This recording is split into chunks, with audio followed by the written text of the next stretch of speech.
अस्सलाम वालेकुम जी। This is Ghulam Murtaza Dahar and you watching my YouTube channel. आज के इस सेशन में मैं यहाँ पे अकेला नहीं हूँ, मेरे साथ हैं जी आयशा नासिर। CSS 2022 में इनकी पाकिस्तान में 6th पोजीशन थी।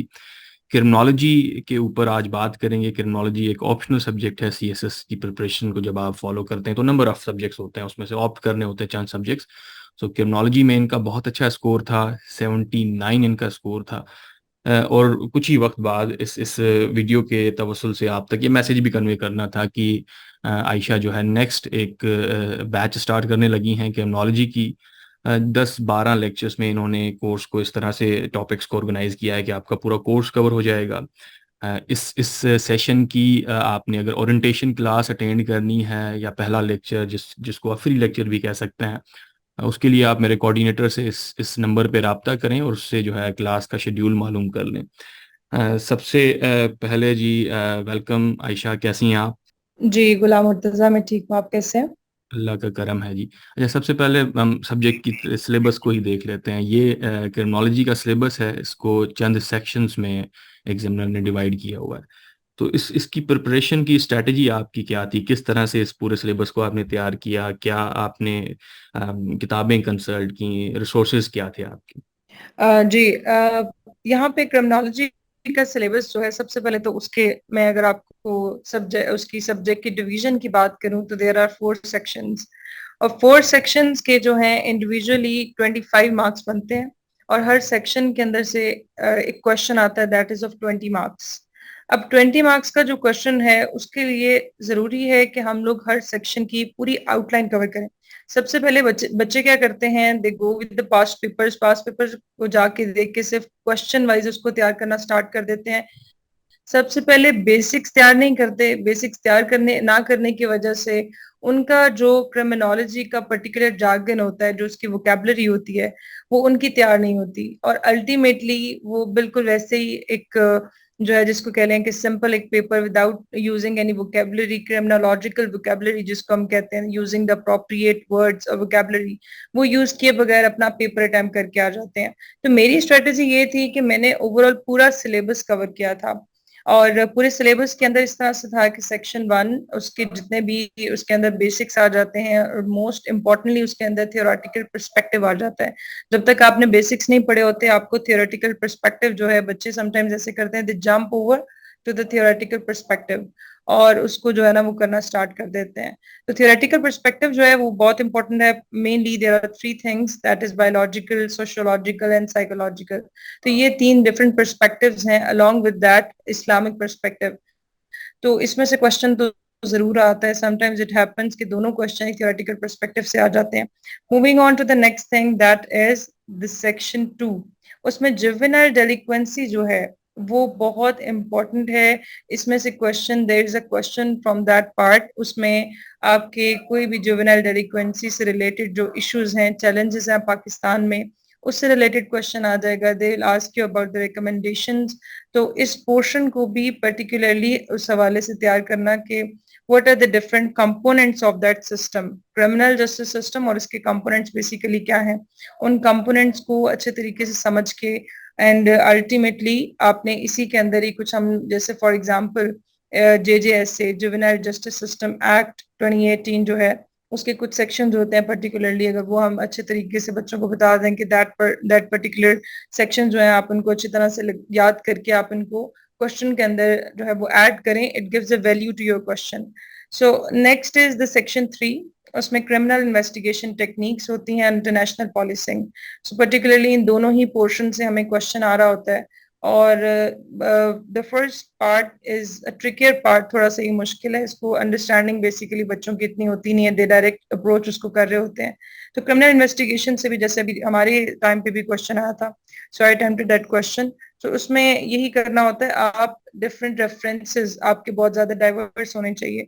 और मेरे पेपर में जो है वो मैं नेक्स्ट आपको बताऊंगी भी कि what was the special thing in it, कि मैंने उसको किस तरह से थोड़ा सा डिफरेंटली करके किस तरह से लिखा। सेक्शन 4 में मॉडर्न कॉन्सेप्ट्स हैं। मॉडर्न कॉन्सेप्ट्स के अंदर आपका जो डिफरेंट जो है टेररिज्म, जेंडर बेस्ड इश्यूज आ जाते हैं। और इसके अंदर सब टॉपिक्स हैं, स्पेसिफिकली नैब, FIA, ANF, ये सारी जो इंस्टीट्यूशंस हैं विद इन पाकिस्तान, और इंटरपोल वगैरह, इन पे भी क्वेश्चन आ रहा होता है, इंटरपोल, यूरोपोल। तो ये कुछ ऐसे टॉपिक्स हैं विच आर अगर हम उनको क्रक्स उनका निकाल लें और टॉपिक्स को अच्छे तरीके से हम तैयार कर लेते हैं, along with covering the outline, outline तो हमने कवर करनी होती है, बट अलॉन्ग विद दैट हमने इन कुछ टॉपिक्स को अच्छे तरीके से करना होता है, बिकॉज प्रिडिक्टेबिलिटी थोड़ी सी होती है कि in the question will come out of this part, तो इसको हम थोड़े अच्छे तरीके से जो है ना वो लेकर चलें। अच्छा, इसमें आपने रिसोर्सेज कौन से कंसल्ट किए थे Ayesha? 79 is a very good score, यानी एक टॉपर की स्ट्रैटेजी क्या थी इस स्कोर तक पहुंचने की? किताबें आपने रिकमेंडेड रेफर की या मार्केट में जो उर्दू बाजार वाली किताबें होती हैं वो रेफर की? अच्छा, it was a mixture basically. जब आप तैयारी कर रहे होते हो ना, तो आपका फोकस, मेरा फोकस ये होता था कि आउटलाइन कवर करनी है। अब उस आउटलाइन को कवर करने के अंदर एक बेसिक जो इसको कहते हैं वो पेट बुक तो आपके पास एक होनी चाहिए, एंड दैट इज वो बेसिक और इजी वाली बुक जो सभी बच्चे ले रहे होते हैं, वो तो मेरे पास थी ही।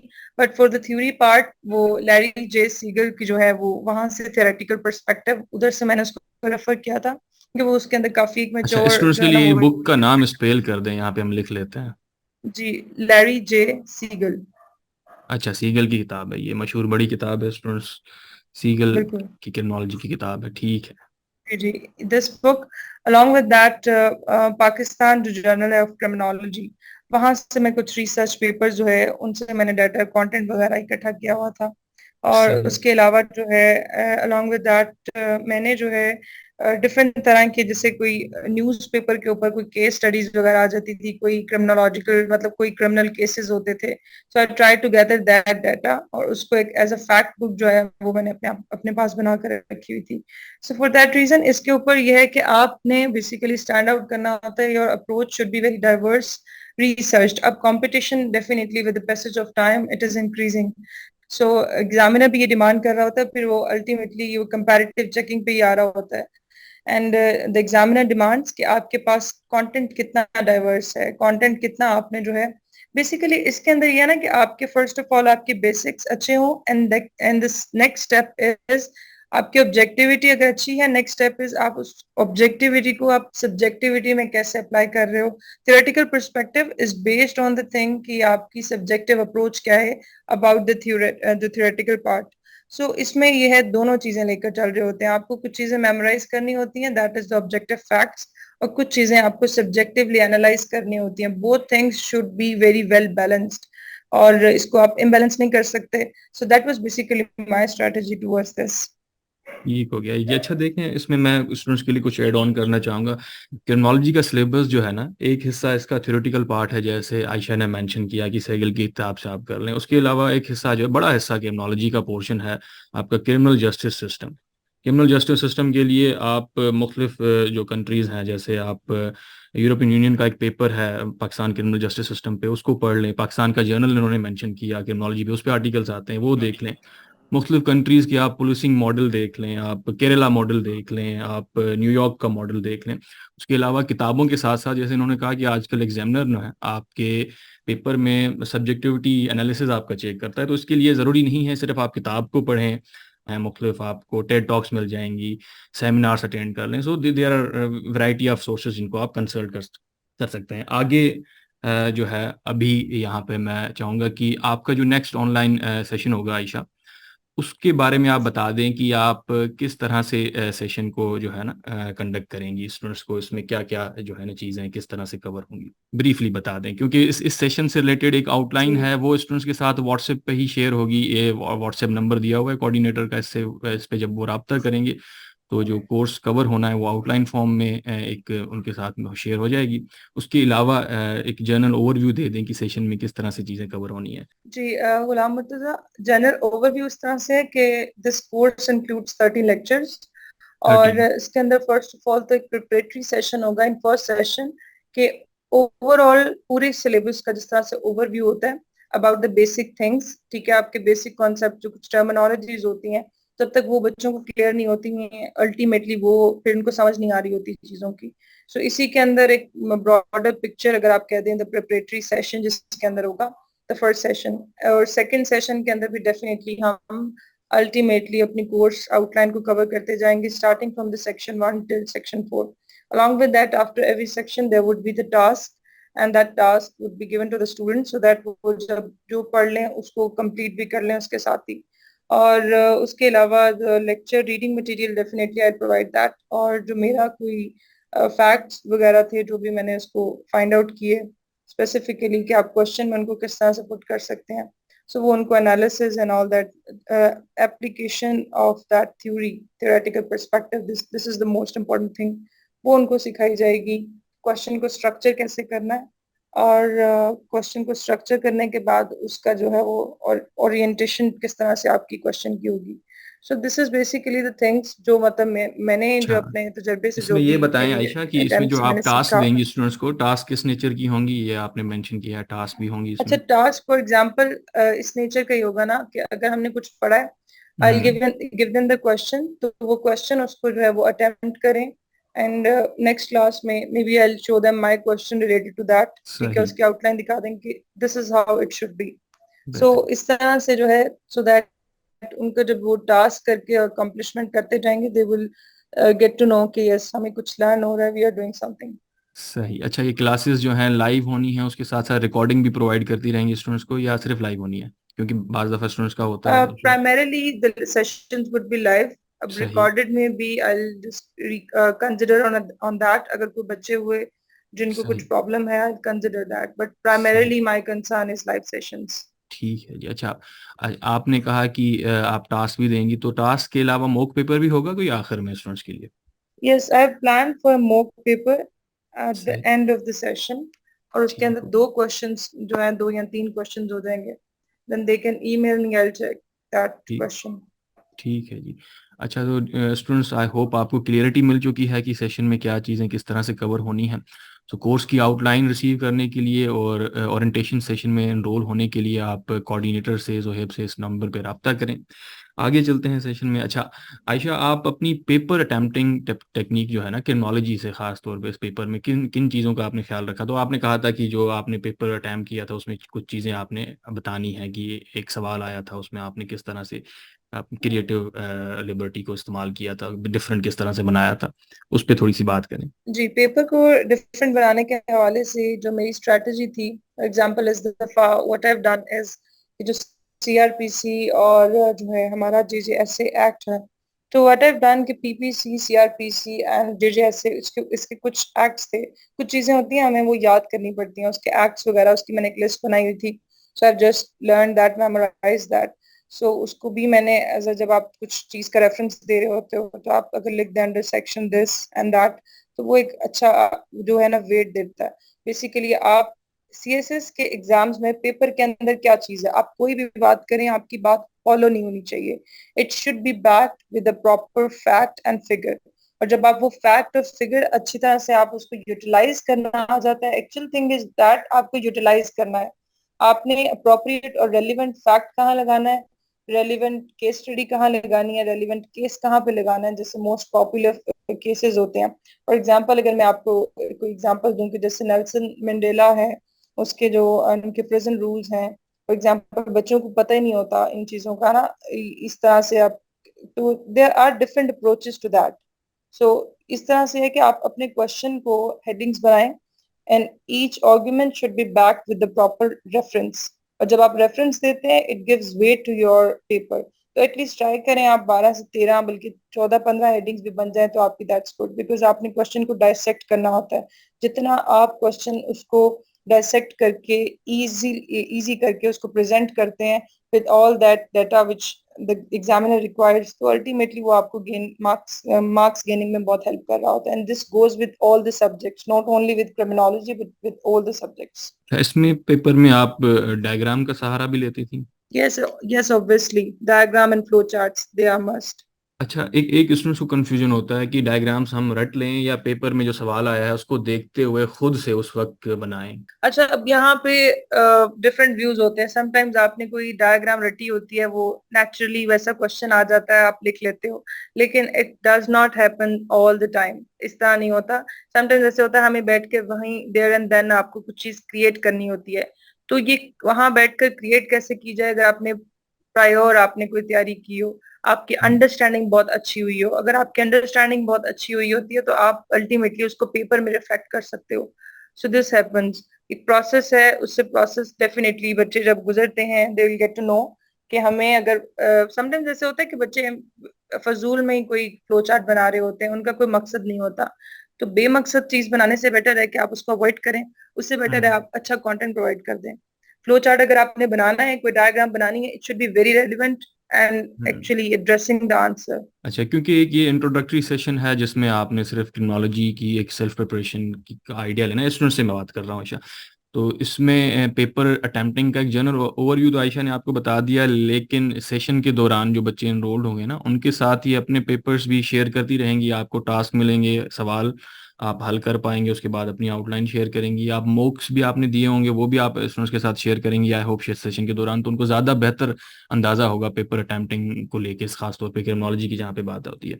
अच्छा, आगे हम यहाँ पे बढ़ते हैं, लास्ट ये पार्ट है कि स्कोरिंग ट्रेंड से रिलेटेड क्रिमिनोलॉजी की यहाँ पे बात हो रही है। देखिए क्रिमिनोलॉजी 2015 में सीएसएस का सिलेबस रिवाइज हुआ, उसके बाद से अगर हम देखें तो 2016, 17, 18, 19 तक, इवन 2020 को सिर्फ छोड़ के क्रिमिनोलॉजी का पेपर जो है स्कोर देता रहा है स्टूडेंट्स को।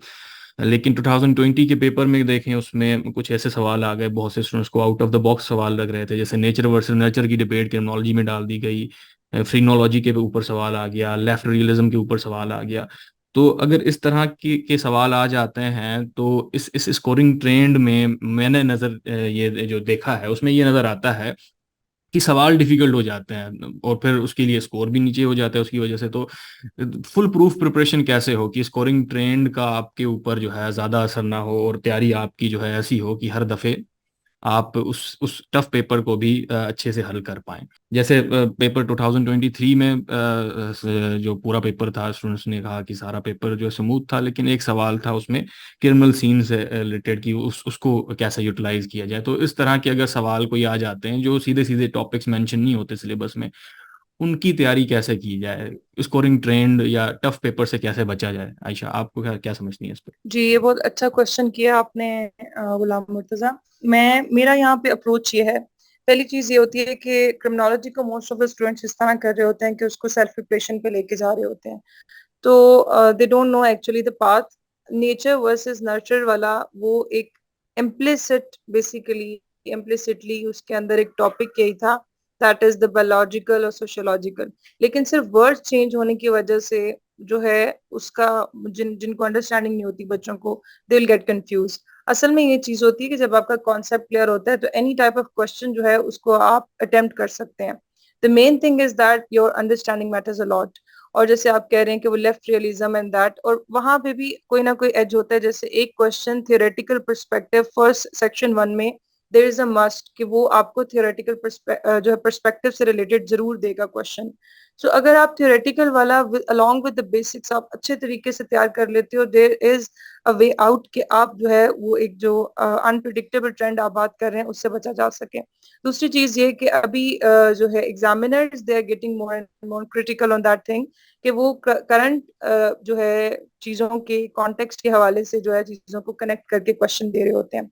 फॉर एग्जाम्पल अगर आप बात करें कि जैसे जो है इंटरनेशनल पॉलिसिंग है, मे बी वो इस तरह का वर्ड यूज नहीं करे, कोई और वर्ड उस तरह से यूज कर ले, कोई ऑर्गेनाइजेशन को इस तरह की यूज करके अल्टीमेटली बेसिकली बच्चों को जो रूट वर्ड्स है ना उसके क्वेश्चन के अंदर फोकस जो वर्ड्स हैं, जो रूट वर्ड्स हैं, एंड देन उसके आगे उसने जो डिमांड किया हुआ है उसकी सेंस होनी चाहिए, जिससे अल्टीमेटली बच्चा जो है उसको क्वेश्चन को अटेम्प्ट कर लेता है। कंटेंट वही होता है, सिर्फ अल्फाज चेंज कर दिए जाते हैं, और वो भी बच्चे को थोड़ा सा कंफ्यूज करने के लिए, और कंफ्यूज इसलिए कि बच्चे की क्लैरिटी है या नहीं, उसको अंडरस्टैंडिंग है या नहीं उस कॉन्सेप्ट के बारे में। ठीक हो गया। अच्छा, ये पेपर जो आपने कहा कि करंट जो है कॉन्टेक्स्ट में भी देखा जाता है, तो इसमें आप क्या सजेस्ट करती हैं कि राइट टाइम क्या है क्रिमिनोलॉजी के पेपर को तैयार करने का? स्टार्ट में किया जाए, आखिर में किया जाए? क्योंकि एक एक हिस्सा इसका करंट अफेयर से भी रिलेट करता है, जो आखिरी वाला पोर्शन है। तो कब तैयार किया जाए ये? आखिरी के दिनों में, स्टार्टिंग में? क्या सजेस्ट करती हैं आप? अच्छा, मेरा जो एक्सपीरियंस ये कहता है कि आखिरी दिनों में तो आप कुछ भी मत छोड़ें। तो हम्म। आपके जो है ऑप्शनल्स एटलीस्ट या अक्टूबर से पहले पहले आपकी सारी चीजें तैयार हो जानी चाहिए। इन केस अगर नहीं हो रही तो नवंबर तक। लेकिन करंट से मेरा मुराद ये नहीं थी कि that the current affair question उस तरह से आ रहा होता है। करंट से मेरी मुराद ये थी कि जो रेलिवेंट हो, जो इन फोकस हो कोई टॉपिक। फॉर एग्जांपल अगर आप बात करें जैसे नैब के केसेस चल रहे हैं इस तरह से, सो इन दैट सेंस आपका वो क्वेश्चन उस तरह से भी आ सकता है।